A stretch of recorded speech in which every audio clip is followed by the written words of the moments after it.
Ici Nancy Ferron. Aujourd'hui, on parle de consommation responsable quand des parents choisissent des couches lavables. Les détails dans un instant. Je me contenterai ici de ne faire que l'introduction et de vous présenter Nancy qui nous parle de couches réutilisables. Oui, les couches lavables. Pour bébé. Pour bébé, oui, parce qu'il y a un retour vers ces couches qui existent comme surveillées comme le monde, ça tout le monde le sait. Et je vous aiderai pas. Parce qu'on fait de la consommation responsable de plus en plus, c'est-à-dire qu'on a de la consommation écologique et économique. Parce que ce sont deux dimensions importantes. Il y a des contres pour ce qui est de l'aspect écologique. Il y en a qui disent que, ben oui, mais ça utilise beaucoup d'eau parce qu'on lave avec la machine à laver et la production de coton est polluante. Les pour vous diront que peu importe qu'on utilise des couches de coton ou pas, la production de coton est tellement importante dans le monde que c'est certainement pas la consommation de couches de coton qui va changer quelque chose à la production. Voilà, exactement. Tandis qu'économique, ça c'est prouvé sur papier, là, les chiffres ne mentent pas. On peut économiser 2000 à 1500 $ par enfant. Alors, pour parler des autres avantages, on écoute la propriétaire de la boutique où je suis allée. Il n'y a pas aussi une question de confort?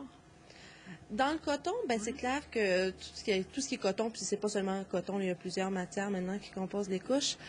C'est des matières qui respirent beaucoup plus que le plastique, puis qu'il y a beaucoup moins de produits chimiques. Tout le gel qui compose les couches jetables, on sait pas trop ce qu'il y a dedans, puis c'est chimique, ça fait une texture bizarre, même une odeur bizarre.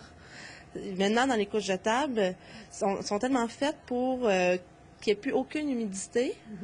Que bon, ben c'est la raison pour laquelle d'ailleurs les enfants sont propres beaucoup moins vite avec les couches jetables, c'est qu'ils n'ont aucun intérêt à devenir propres.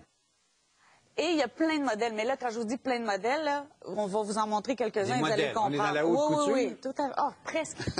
Une couche tout en un, on a cette compagnie-là ici qui les fait. Donc, c'est une couche complète en soi. Donc, seulement une étape. Elle est déjà montée. La partie absorbante, elle est à l'intérieur.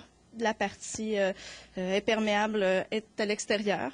Donc, celle-là, on la met directement sur le bébé comme n'importe quelle couche jetable. Puis, quand la couche elle est sale, on l'enlève. L'intérieur est fait de micropolaire.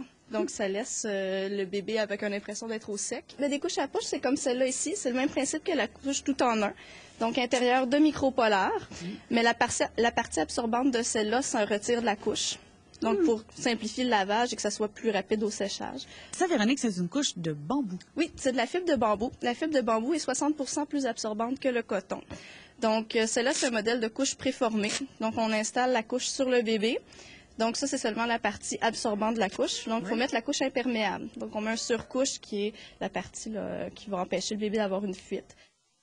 Travail pour la maman ou le papa? Plus de lavage, en fait. Alors, l'équipe de départ, ça prend 24 couches pour commencer, pour laver à peu près aux 2 à 3 jours. On va changer au bout de 6 mois.